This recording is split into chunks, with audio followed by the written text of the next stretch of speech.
शैतानिर्रजीम बिस्मिल्लाहिर्रहमानिर्रहीम। शर्म, बेगैरती की कोई हदें होती हैं, लेकिन आज जिस वाकये की तरफ मैं इशारा करूंगा, यहाँ पर तो कोई हद हमें नजर नहीं आती। आज जो बातें हो रही हैं, इस एक वाकया जो कि मैं अभी बयान करने लगा हूं, पाकिस्तान में जो हुआ, अफसोसनाक, काबिल मजम्मत, वो यकीनन बहुत सौ की आंखें खोलने के लिए काफी।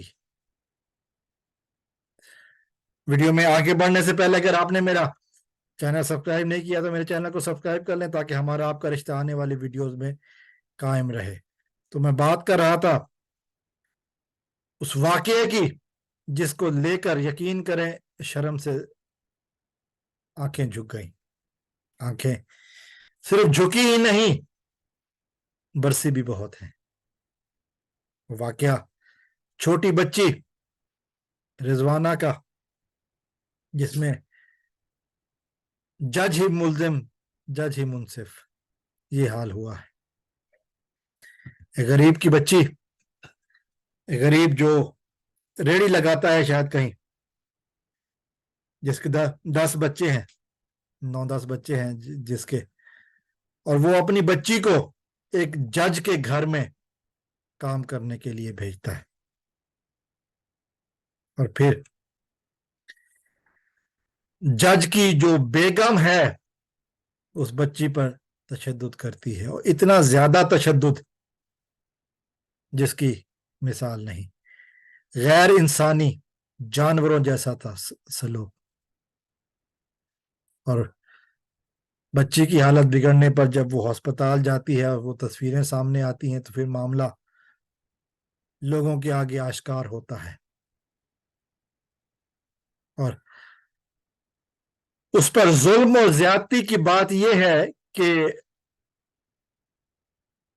उसको प्रोटेक्टिव बेल, जमानत मिल जाती है, हिफाजती जमानत मिल जाती है। मुलजिमा अदालत में पेश ही नहीं हुई, हिफाजती जमानत मिल गई।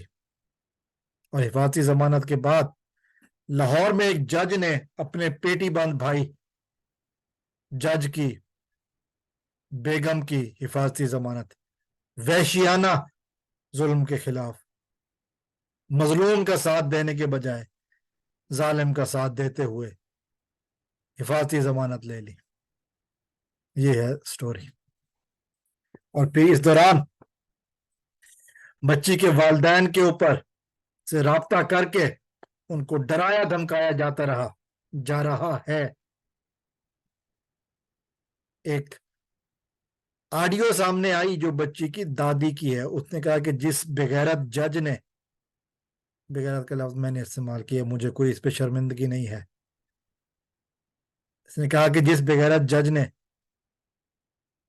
जमानत ली है उसकी कोई बच्ची नहीं होगी। वो आके देखे उस हरामखोर जज को। ये अगेन, ये लफ्ज भी उस बूढ़ी औरत ने नहीं कहा, मैं कह रहा, उसको आके देखना चाहिए कि बच्ची की हालत क्या है।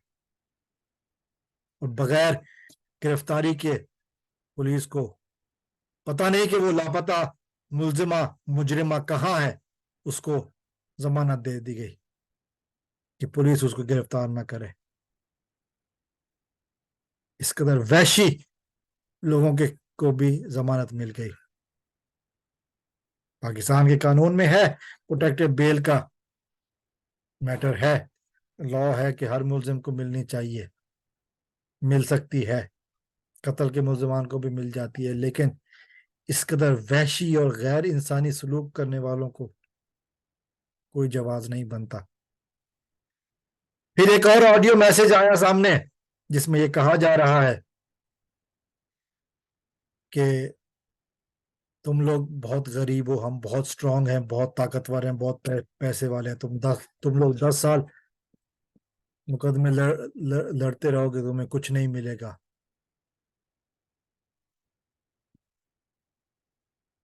हमें पता है कि हमें कुछ नहीं होगा। ये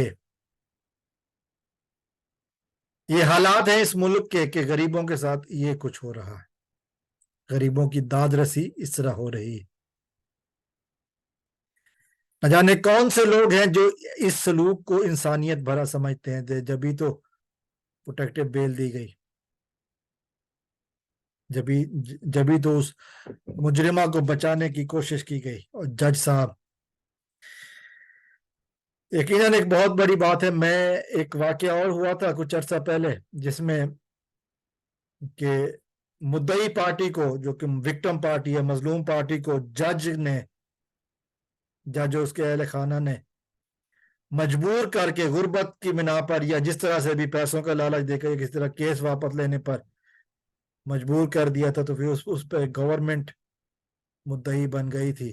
چونکہ سوشل میڈیا جاگ چکا ہے، عوام بیدار ہے، اور پھر ہم نے یہ دیکھا کہ اس جج اور اس کی بیگم کو اڈیالہ جیل میں ٹائم گزارنا پڑ گیا. ہم امید کرتے ہیں حکومت پاکستان اس واقعے کو صحیح طریقے سے نپٹے گی اور مجرموں کو قرار واقعی سزا دے گی کہ جو غیر انسانی سلوک کے مرتکب ہوئے ہیں. مجبوری کی بنا پر اگر کسی کی بچیاں آ جاتی ہیں کام کرنے کو تو آپ کے وہ زر خرید غلام نہیں ہوتے ان کو. اور اس طرح کا جانور ان جیسا تعلق یقیناً تشدد کرنے والی ذہنی طور پر مریض ہے. یقیناً وہ تشدد کرنے والی کو کسی بھی طریقے سے انسان کہنا صحیح نہیں ہے. اور میں سمجھتا ہوں کہ اس میں اس کے خاوند کا بھی ہاتھ ہوگا. اس کو بھی کم از کم معلوم ضرور ہوگا کہ کیا ہو رہا ہے، لیکن وہ اپنی پوزیشن کی بنا پر خاموش رہا، اور یہ اپنی شوہر کی پوزیشن کا غیر ضروری استعمال.